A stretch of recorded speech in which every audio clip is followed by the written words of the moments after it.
Shalom, salam sejahtera untuk kita semua. Kita berjumpa lagi dalam program 100 Hari Berdoa.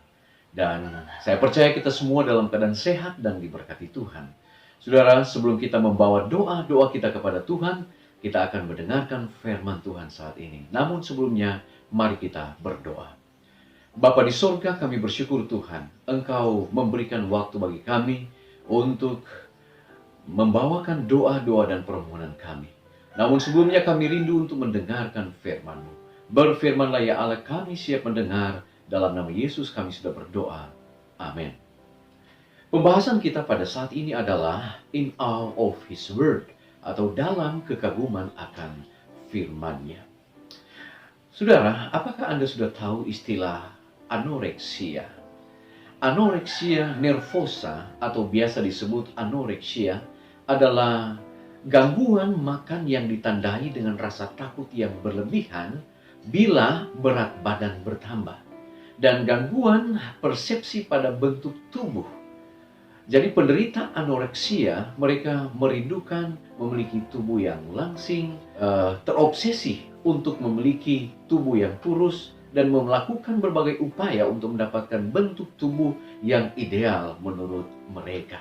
Dan itulah penderita anoreksia. Apa yang mereka lakukan? Mereka berusaha untuk membatasi porsi makan. Mereka berusaha untuk makan dengan porsi yang seminimal mungkin. Bahkan mereka menggunakan obat-obatan seperti pencahar untuk menekan nafsu makan. Dan inilah yang disebut dengan penderita anoreksia. Nah, saudaraku yang kekasih, anoreksia secara jasmani mungkin seperti itu. Tetapi ada juga istilah anoreksia rohani. Apa penyakit anoreksia rohani? Anoreksia rohani adalah mereka yang membatasi diri mereka dalam hal makanan rohani. Contohnya seperti apa? Tidak mengadakan ibadah atau worship pagi.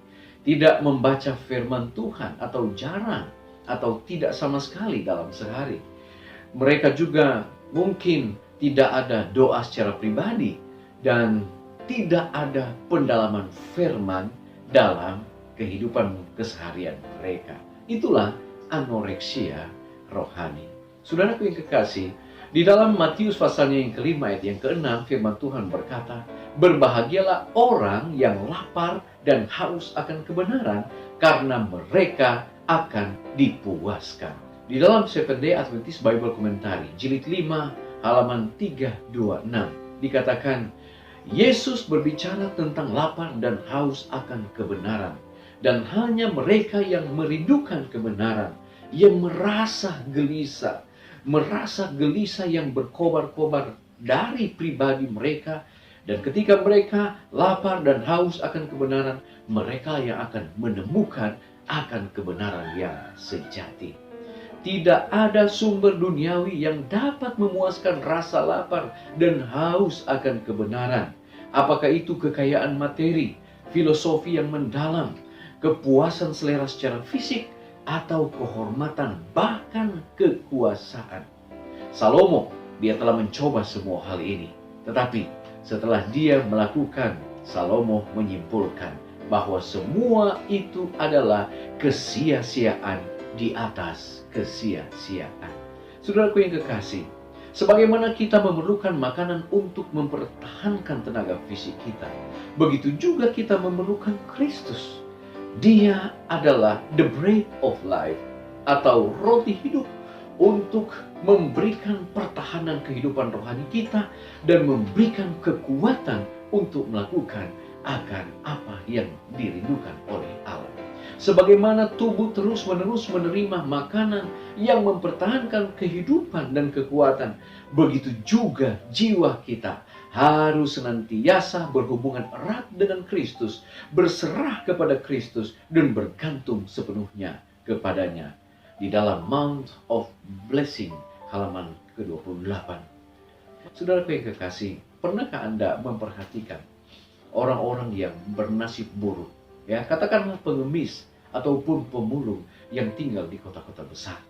Pada tahun 2015 sampai 2017, saya mendapatkan kesempatan untuk melanjutkan pendidikan di UNAI Bandung.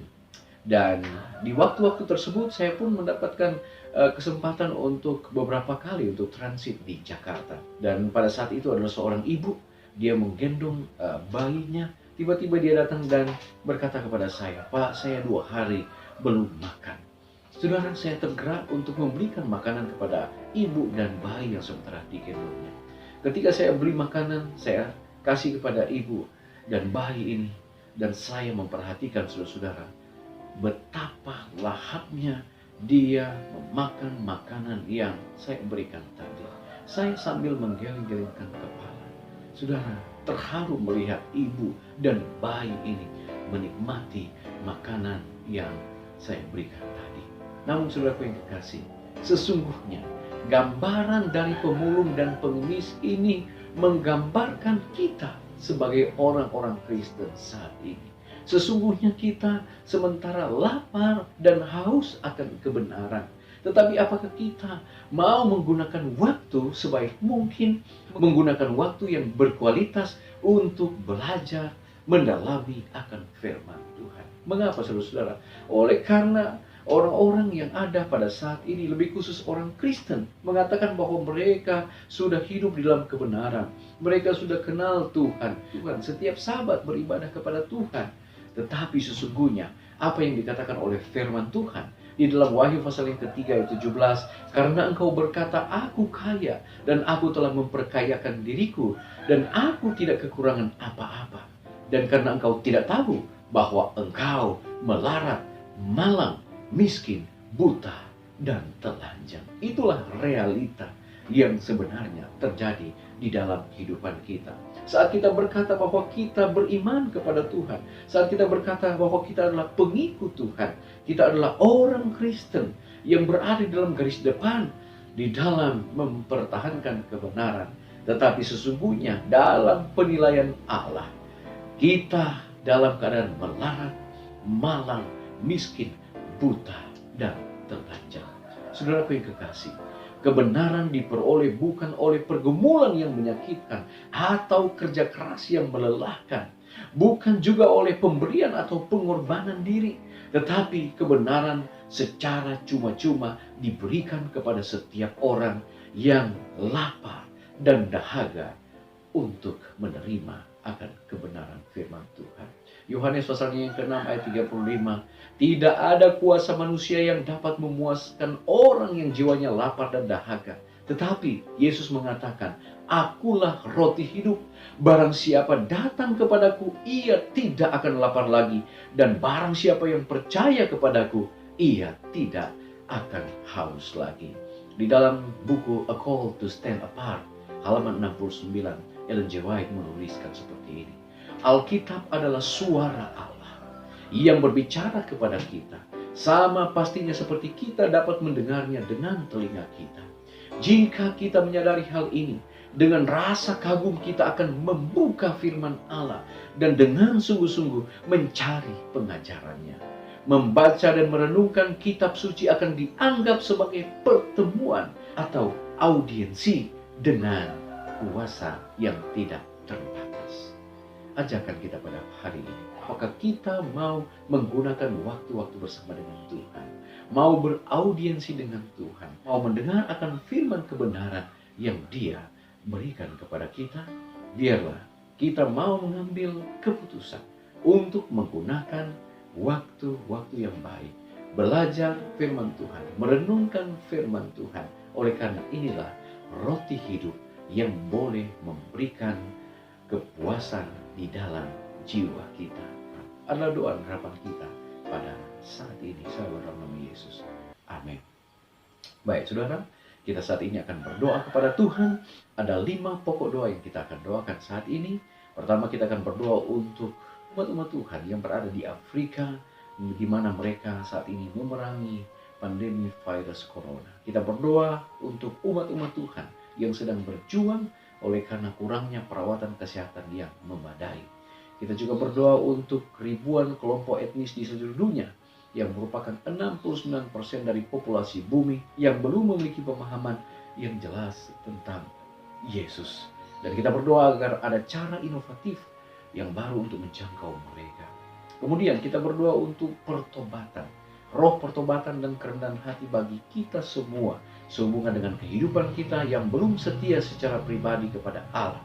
Dan kita juga berdoa agar semakin banyak anggota gereja yang mau melayani Allah dengan mengasihi orang lain secara aktif dan membagikan kebenaran Alkitab kepada mereka. Dan yang kelima, kita berdoa untuk para petani yang berjuang untuk menanam dan memanen tanaman mereka tanpa pekerja-pekerja yang saat ini sudah dirumahkan atau isolasi mandiri. Baik, mari kita sama-sama berdoa. Bapa di surga, terima kasih. Oleh karena kami boleh meluangkan waktu saat ini mendengarkan firman Tuhan, bahkan akan membawa doa-doa kami kepadamu. Terima kasih firman-Mu mengajar kami, agar kami boleh menggunakan waktu-waktu berkualitas bersama dengan Engkau ya Tuhan, untuk memiliki satu kerinduan, lapar, dan haus akan kebenaran. Biarlah hal itu kami boleh praktekkan dalam kehidupan kami boleh menjadi pribadi-pribadi yang rindu untuk menyelidiki, mendalami akan firman Tuhan dalam kehidupan keseharian kami. Bapa di surga, pagi ini kami mau berdoa untuk pokok-pokok doa hari ini. Di antaranya untuk umat-umat Tuhan yang berada di Afrika. Mereka saat ini kesulitan Tuhan, oleh karena kurangnya akan pelayanan kesehatan. Tolonglah mereka ya Bapa, saat mana mereka berjuang untuk melewati akan pandemi COVID-19 ini. Mereka pun diperhadapkan dengan situasi-situasi sulit sehubungan dengan kurangnya pelayanan kesehatan, makanan, minuman, dan lain sebagainya. Untuk itu Bapa, umat-umat Tuhan yang ada di Afrika, kami doakan, biarlah mereka ada jalan keluar di dalam menghadapi situasi ini. Bapa, kami juga mau berdoa untuk 69 populasi penduduk yang ada di dunia ini, di mana mereka sebelumnya belum memahami akan tentang Yesus Kristus.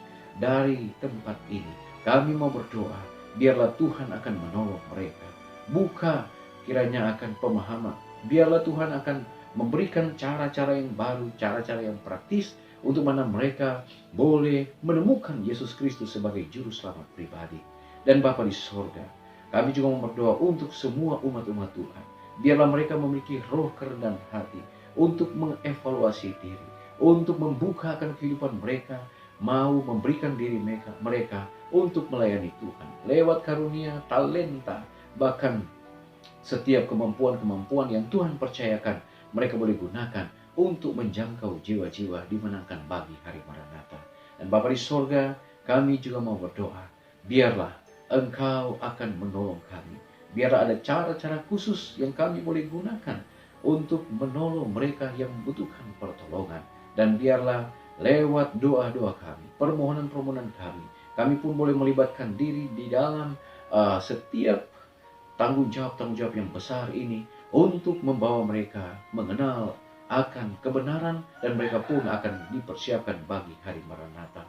Bapa di sorga, kami juga berdoa untuk para petani saat ini berjuang di mana mereka juga menanam dan juga untuk memanen akan hasil tanaman mereka.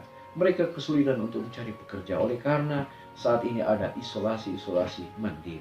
Tuhan tolong berkati, biarlah mereka ada cara khusus yang Tuhan akan siapkan sehingga apa yang menjadi problema mereka ada jalan keluar yang Tuhan akan siapkan.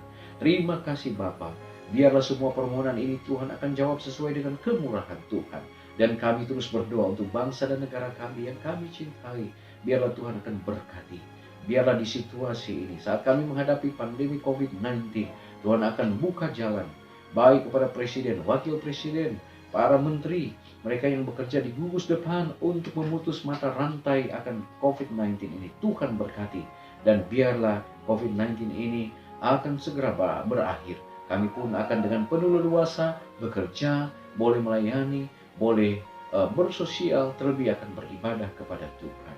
Terpujilah Engkau ya Allah, dengarlah doa kami, ampuni dosa dan kesalahan kami, dalam nama Yesus kami sudah berdoa. Amin. Baik saudara-saudara, demikianlah pertemuan kita pada hari ini. Tetap berdoa, saat kita berdoa, kita percaya Tuhan akan menjawab doa-doa kita sesuai dengan kebutuhan kita. Terpujilah nama Tuhan, Shalom, Tuhan Yesus memberkati.